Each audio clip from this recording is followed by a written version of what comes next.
Hello and welcome into the Fantasy Football Fanatics podcast. My name is JP, joined as always by Elijah here. And how are you doing today, my man? I'm doing good. I had a good day. Just had some buffalo chicken wraps. I love spicy things, so that's sitting well, and I'm ready to get this thing going. Sweet, you're a pretty spicy guy. I know your food is you prefer food that is spicy. I've always known that, and you like hot stuff too, man. Like you Yeah, can take some really hot food. I can. I guess I just take after myself, you know? Like those Carolina Reapers, man.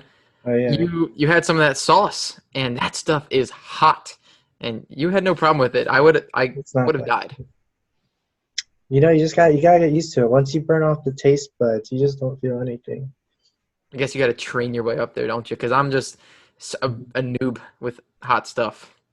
I mean, yeah, that's exactly what I did. I did a challenge for that, and I was like, okay, I got to work on this because I've never done a challenge before.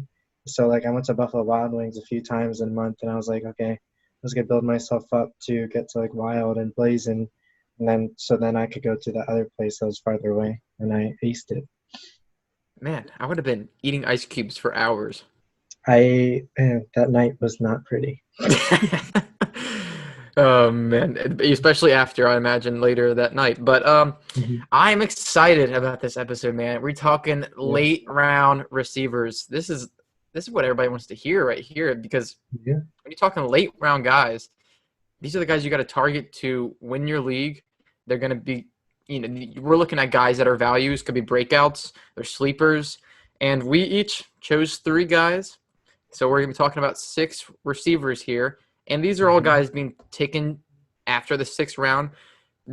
Most of them range from like the 7th to like 10th round in their average draft position, but we got I know for sure we got one guy who's probably outside of that, and we will get to him. But we are going to be kicking it off here with Michael Gallup, and I really like Michael Gallup. I liked him before they took CeeDee Lamb, and when they took CeeDee Lamb, I liked him a little bit less, but not really. Not nearly as much as their interest has dropped off. I still really like him as an option this year. So looking back at last year, Amari Cooper was 14th in points per game, hmm. and Gallup was 17th.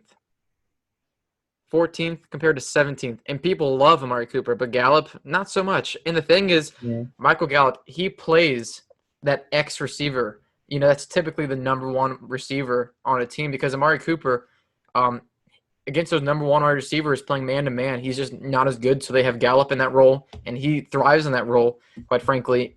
So just to see how close they were in points per game last year and to see how big the gap is in their ADP is just crazy to me. So he had 1,100 yards last season, and that was in 14 games. I mean, that's really impressive right there. And yeah. looking at CeeDee Lamb coming in, it's like, okay, how does the target breakdown looking? How is it looking for the Cowboys this season? But they lost Jason Witten and Randall Cobb. They each had 83 targets last season. So that means 166 targets are gone. Now, Blake Jarwin's going to step up to be the starting tight end now, but he already had 41 targets last year. Is he going to assume all 83 targets from Jason Witten? No, I don't think Blake Jarwin's going to get 124 targets. I don't see that happening, especially with the weapons that are there. And that means 83 targets up for grabs for CeeDee Lamb. Maybe he gets 83 targets, but like I said, I don't think Jarwin's going to take all 83 that Witten had. So that is going to leave some more targets available for Amari Cooper, Gallup, and I think Gallup, just based on how good he played last season and him entering his 3rd season in the league, he's familiar with, he's got the chemistry with Dak, and I expect him to be even better this season. I just don't know why he's being viewed so late in drafts as, 7th round ADPs, I think is what he's looking at. And I mean, I'd be comfortable taking him in the 6th round, and I'd still feel pretty good about that. Yeah, I mean, you hit a lot of the points I was going to hit. I agree. I think I'm comparing right now Randall Cobb to CeeDee Lamb. I'm like, they're going to get pretty much the same amount of targets, if not a little less for a rookie. So you don't have to really worry about people thinking that, oh, they have to spread the ball around to like 3 like pretty good wide receivers. And so then I also think, well, they're going to be spreading it out a lot because look what they did not do on the other side of the ball with their defense. they lost their playmakers and didn't replace them. I mean, I don't fault Jerry Jones because uh, CeeDee Lamb's like a great wide receiver, but they lost a star quarterback, and you can't. Yeah, and they didn't replace it, so their defense is gonna be lacking what their offense can already supply. And Yeah, that's the thing because you say, okay, well maybe Gallup won't put up the same numbers because Dak might pass less. But yeah, when you look at the defense and how it's projected to be a lot worse than last season, and I mean it was okay last year, and I just yeah, expect it to be worse. So they're just gonna be put in positions where they're gonna have to pass the ball more, and it's just only gonna help Michael Gallup. yeah, and I think you can really, if you want to like compare it, they might be like throwing the ball like the Chiefs did like 2 years ago, and the only way they could win a game was through their offense. And then you also think splitting it around. He already had 100. Sorry, my throat something in it. He already had 112 targets already last year with a more decent defense. So it's bound to go up with the even an equal share of targets if you gave CeeDee Lamb all the targets that Randall Cobb had. Yeah, I think people are just a little too scared away by CeeDee Lamb. And we've talked about in previous episodes that since this offseason is so much different, CeeDee Lamb, he's not going to be able to get in there and have as much practice time to gain a rapport with Dak Prescott and get a better hold on the offense. So he's not going to start off as well as he's probably going to end. So, I Yeah, mean, that's only going to help Michael Gallup in the beginning, but that's even better because I like to get off to a hot start. I mean, I'd rather start the season, 6-2 than 2-6, and have a better playoff schedule at the end or something. It's just you want to make sure you're secured in the playoffs, anyways. yeah, But and oh, I don't want to interrupt if I'm interrupting, but I think that was a really key point is we're looking at people that since this off season is so weird, we got to bring up who already has that chemistry with the players, and I think that's gonna come up for me and some more wide receivers that we talk about down the road. for sure. Yeah. All right. Well, I'm ready to move on here to Marvin Jones, Hmm. and he is our second wide receiver. And last season, when he was active, before he was injured, he was wide receiver 16. So that's a wide receiver two, and he's not being drafted as a wide receiver two, and not even really a three. So he already just looking at that, he's going to be a value. But even when Stafford was healthy, he was a little bit better because part of the season with that wide receiver 16 ranking when he was active was with these really bad quarterbacks. He was wide receiver 14 when Stafford was active. So that's at the upper end of a wide receiver two.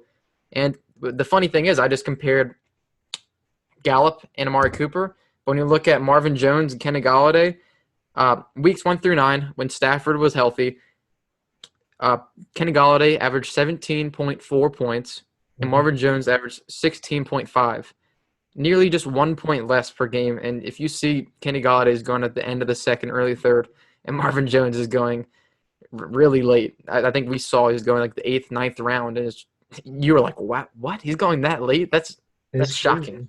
crazy. Yeah, and if I can add something, even with all that bad quarterback play towards the end, he still finished as a wide receiver 28, four off of a wide receiver two category.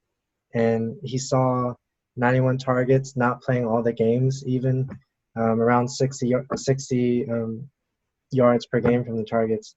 And I think that's a pretty like decent like what is it like baseline that I think that you're still going to get from him with those ups that he can have. And like you said, great wide receiver on I think an underrated offense that thrives with Matthew Stafford at the helm. And their defense is not going to be great. I mean, they're still working on it, been working on it. It's still going to be, I think, average now. And I don't think their strength of schedule is too hard. And this is a make it or break it year for the Lions. Um, I mean, that doesn't really translate too much into the wide receivers, but they'll be trying different things and they're going to be doing their best to get that team to work. So I think they're going to get everyone involved. And Marvin Jones, if you can get him in the eighth round as someone that finished as a wide receiver two before Matthew Stafford and still like a top, Before his injury, even. yeah, before his injury and a top tier flex rating towards the end with the quarterback play, it was just crazy. I don't understand why he's falling. Well, I think the end of season ranking that you referred to, yeah, that was with the games missed. But the first number I said, Yeah, wide receiver 16, that was the games he was healthy. So he was a wide receiver too when he was healthy. yeah, and like you said, games missed. He only went back like 4 from being a wide receiver too, and missing 3 games. I mean, I think that just tells you something. Yeah, he was great, and he's got that upside week to week where he can give you those 3 touchdown games. I think he's the only player or tied with a player for being the only player to score 4 touchdowns on 2 different teams. He did it with the Bengals, and he did it with the Lions this season. And it's crazy when you got a guy that can put up that kind of touchdown total in a single game.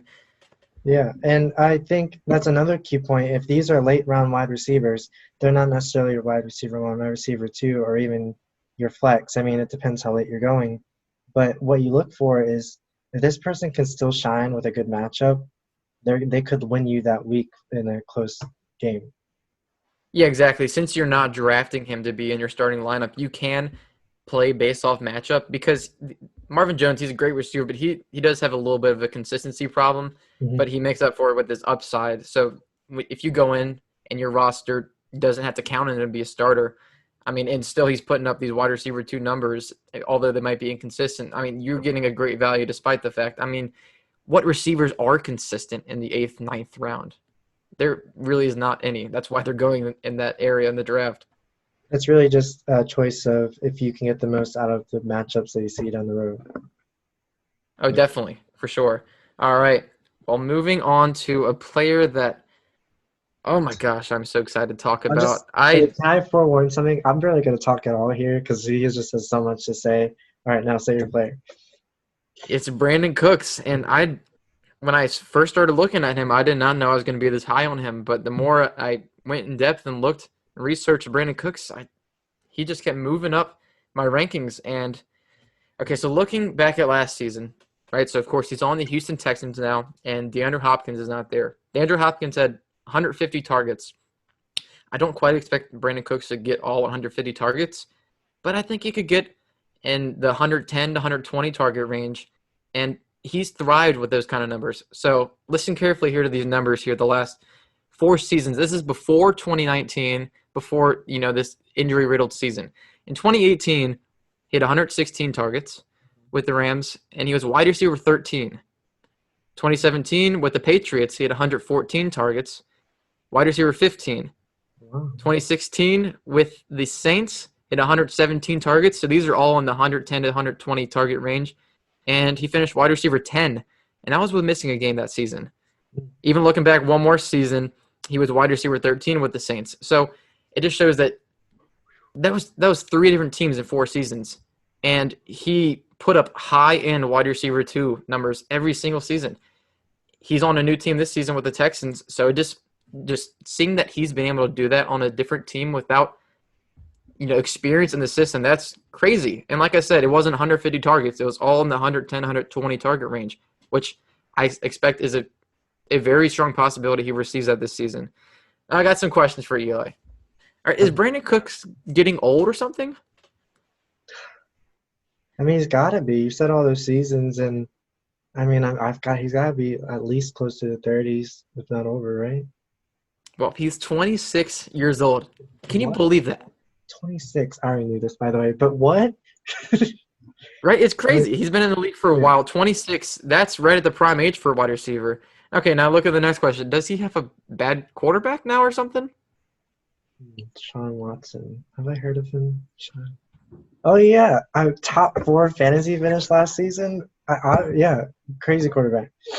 Yeah. So, I mean, the quarterback's not the problem. Age isn't the problem. Huh. Is he in a run-first offense? I don't know. Well, the team ranked 12th in rush attempts last year, but that was with Watson running the ball 82 times. I mean, as he Yeah. doesn't usually running on design. It's usually him scrambling. So they're kind of more the middle of the pack, if that really. And their defense, is it great? Not really. It was bottom half in the league in terms of yards and points last season. I don't think it got a whole lot better. I mean, I know they have J.J. Watt. You might think their defense is Hmm. scary and really strong, but it's really not. And my last question here is, does he have stiff competition for targets? Right? He's got Will Fuller Kenny Stills, and Randall Cobb. The only guy that would really might be a little scary is Will Fuller, but he's kind of just been in that role as a deep threat. And honestly, I'm like, what do you put his over under at? Do you think he plays more or less than 10 games? Less. He's as fragile as glass. He's like the late AJ Green now. He wasn't even able to have a good few seasons with how talented he was. Yeah, I mean, it's crazy that he just cannot stay healthy. So you got to expect, I mean, he could surprise us. Fuller might play a full season, but I don't think so. But it's only going to help Cooks when he does go down. Kenny Stills, I honestly think he's a pretty solid receiver, but he's not the guy who's going to get wide receiver one targets. And neither is Randall Cobb, especially in the twilight of his career here. And yeah, I looked at his ADP to see where he was going, and he's ranked in the 8th round on Yahoo and ESPN. So a guy that has that upside to be a low-end wide receiver 1, high-end wide receiver 2 is going that late. And like I said, I asked you all these questions here, and they were all looking positive for Brandon Cooks. Yeah, and I think something that I brought up earlier in the video is we're talking about people that already have chemistry. Well, Deshaun Watson lost the biggest wide receiver he had chemistry with, and why Will Fuller could be maybe impactful towards that is because there's chemistry, but again, he has to stay healthy, and then you look for the most talented wide receiver on the field.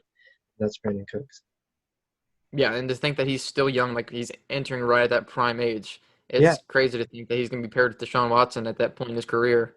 I really wonder when he entered the league, because I think he's been playing for probably like 21 or something, but I mean, it's crazy how we hear about him so much. He's still 26. Yeah, you wouldn't think. It's kind of like Allen Robinson. I think he's also 26. They both came in very young. They seem Yeah. like these middling like veterans in age, and they're still on the younger side. So it's crazy when these guys come in at 20, 21 years old. But yeah, I just really love Brandon Cooks this season. Yeah, can't disagree with anything.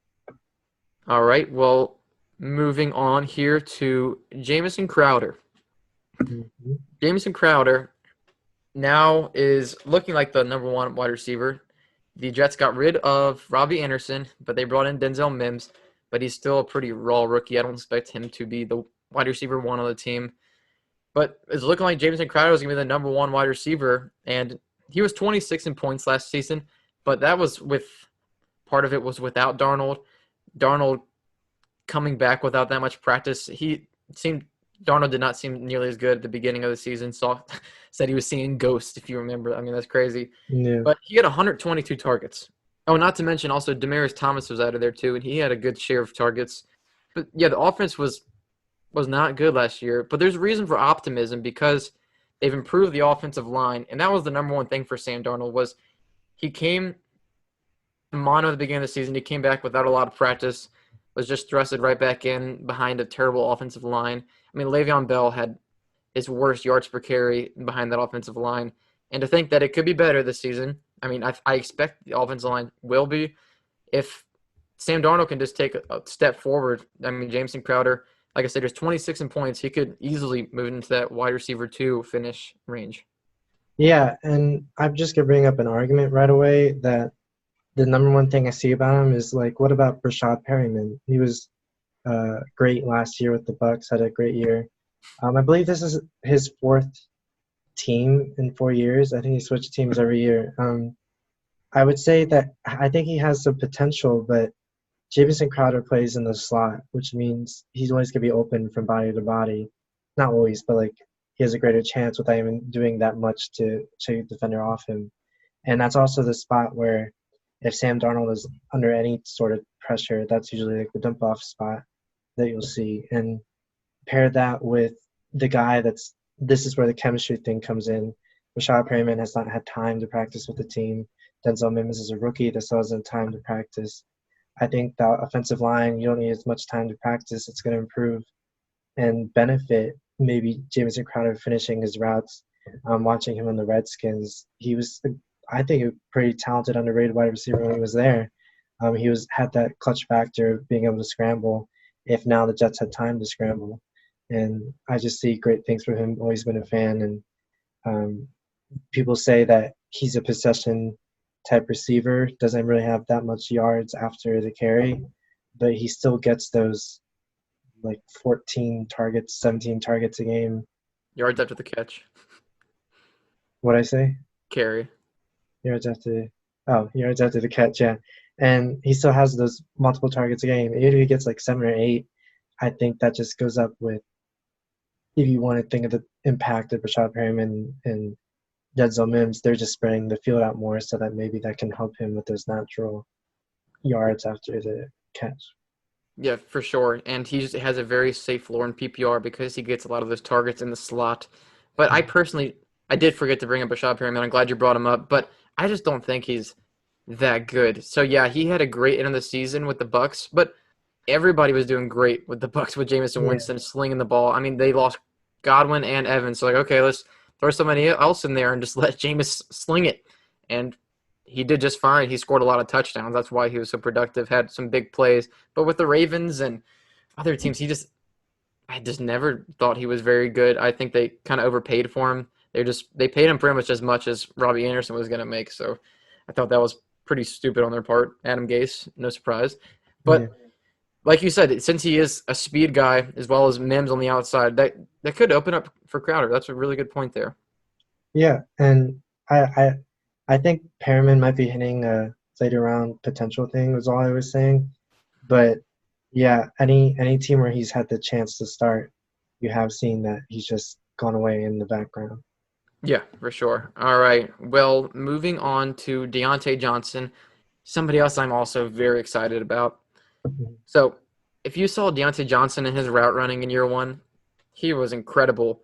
So Matt Harmon has this. I mentioned this in a previous episode. So he has this piece called Reception Perception where he grades players' routes. And Deante Johnson against man coverage was ranked in the 88th percentile as a rookie. So he is a really good route runner, and that was in year one. So I expect him to get better in year two, right? And now he's got Ben Roethlisberger instead of Duck Hodges and Mason Rudolph. We talked a lot about how they're just terrible. I think everybody knows that. If you watched the offense last year, it was just abysmal. So with Big Ben there now, and you got to think Deante Johnson, since Juju's going to be in the slot, he's going to be in that X wide receiver role that Antonio Brown was in. He's going to be assuming that Antonio Brown role. He's not going to get quite as many targets as Antonio Brown, and I think Antonio Brown's just an elite wide receiver. Fantastic. He's not quite as good as him, but I still think Deante Johnson is fantastic, and he could get up. I think he'll get at least 100 targets. I think that's a strong possibility, Yeah, and I just think Juju Smith's going to get attention in the slot too, and they're known for being pretty good on the ground running the ball too. So Deante Johnson, I don't think he's going to have to worry about double coverage and whatnot. I mean, maybe he will when people pay attention to how open he's getting, but I really like him. He's going as late as all these guys we mentioned before in the 8th, 9th round, and he's got very strong wide receiver 2 potential. yeah. I think I've said this multiple times. The Steelers are like, yeah, they get Big Ben back, and you don't realize they're a playoff team. Like, they're one of the most balanced teams right now with their running game, their wide receivers, and that amazing defense that just came out of nowhere with Minkah Fitzpatrick probably helping train some of those younger rookies. And you just, or not train, but be a mentor. And I just see a team that's ready to explode. Big Ben always has, or not always, he's had multiple seasons with over 5,000 passing yards. That was an air offense type system before like his injury, and even if Juju gets a good amount, when Juju was with Antonio Brown, you had so many targets split between them that he'll definitely get the chance to shine. And it's again with where he's falling. If I really think he's gonna rise a little bit, but with where he's falling right now, if you get him in even like the 7th round, um, I just think that's a good quality. I think that's like getting Emmanuel Sanders, which for some reason is above him.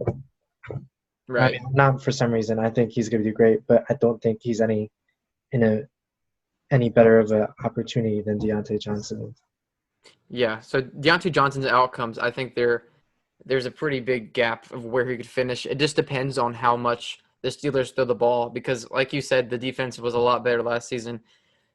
because they did not throw the ball that much last season, but who could blame you when you got those quarterbacks and the defense was playing great? And then you have Big Ben who, is throwing it 600 times a game. I think they'll meet somewhere in the middle, but Mhm. it could go either way. It could go back to where Big Ben's slinging the ball, or it could go back to where they're not throwing as much. That's the only variable that worries me about Deante Johnson. But either way, he's going so late anyways. There's not really much risk to taking him. Exactly. Yeah, Nothing crazy. like I said, I believe in the talent, so I think he's definitely gonna be relevant in fantasy as a late round guy. Yeah. All right, well, moving on to our last wide receiver here, and this is your guy, so I'm gonna let you take the floor here. Yeah, I think this is gonna come as a big surprise. So this is a rookie. If you watch any wide receiver video, I pretty much mentioned him. But this is Michael Pittman Jr., who is on the Colts now with Philip Rivers, T.Y. Hilton. And it might be strange bringing up someone.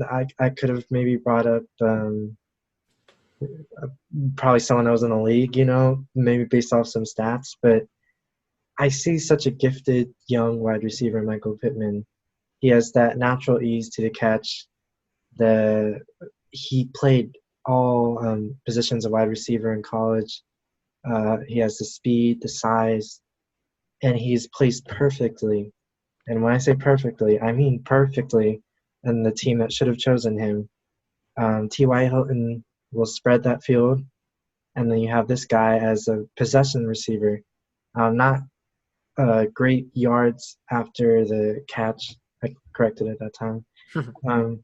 But I think he's going to high volume. Many throws over the middle, many throws on the outside. They're just going to spread him around, which is what exactly they said they were going to do. They want to place him everywhere, try to get him as many targets as he can.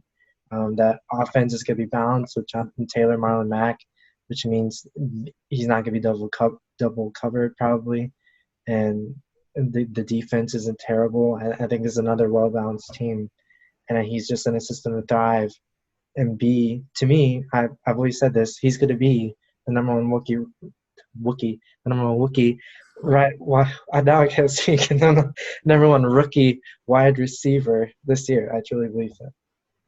Yeah, I really like the landing spot for sure. I remember when he was taken, I was texting him like, he's gonna go to the Colts. Just look where their draft position is, and sure enough, he went to the Colts, and we were excited about that because the landing spot's great.